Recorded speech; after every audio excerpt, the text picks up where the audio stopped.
Salut tout le monde. Dans une de mes précédentes vidéos, je vous avais parlé des trois amiraux en vous expliquant pourquoi c'est des fraudes.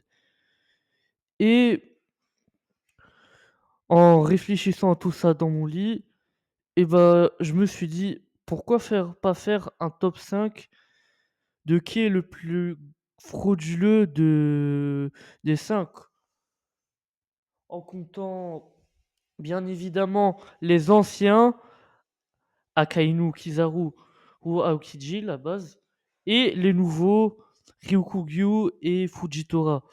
Enfin, bref, si la vidéo vous plaît, n'hésitez pas à liker et à vous abonner, ça soutiendrait énormément ma chaîne. Et sur ce, on commence.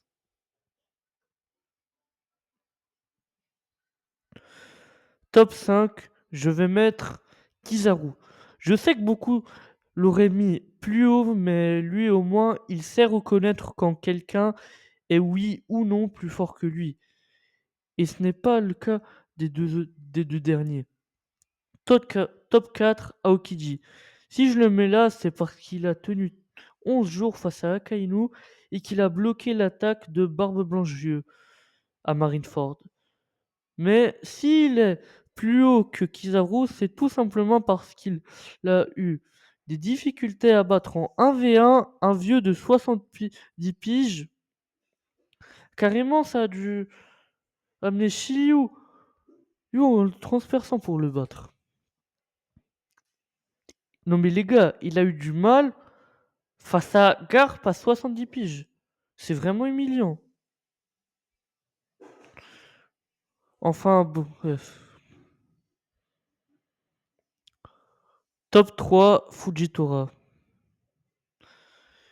Bon, là, si je l'ai mis là, Fujitora, c'est tout simplement parce que, frère, il avait aucune excuse.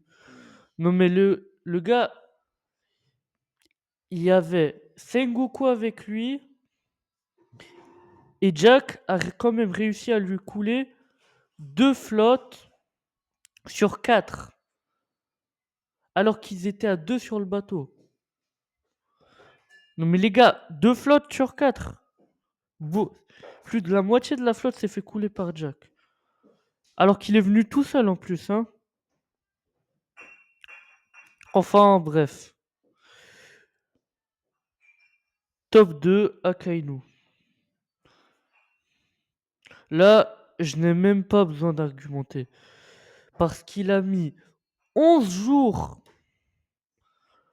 Parce qu'il a mis 11 jours à battre Aokiji alors qu'il avait l'avantage élémentaire. Il n'a même pas pu battre le Barbe Blanche jeu incapable d'utiliser correctement son acquis, mais c'est quand même fait démonter. Et c'est quand même fait démonter.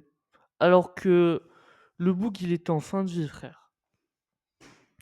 Enfin bref. Top 1, Ryukugyu. Ce con a vraiment cru qu'il pouvait se taper contre les 9 fourreaux rouges, l'équipage de Kaido et l'équipage de Luffy en même temps. Et en plus, dès qu'il a commencé à faire le show, il s'est fait calmer direct par Shanks. C'est que ça le fraude là. Enfin bref, si la vidéo vous a plu, n'hésitez pas à liker et à vous abonner. Comme toujours, ça soutiendrait énormément ma chaîne. Et si vous voulez plus de concepts comme ça, dites-le en commentaire. Allez, au revoir.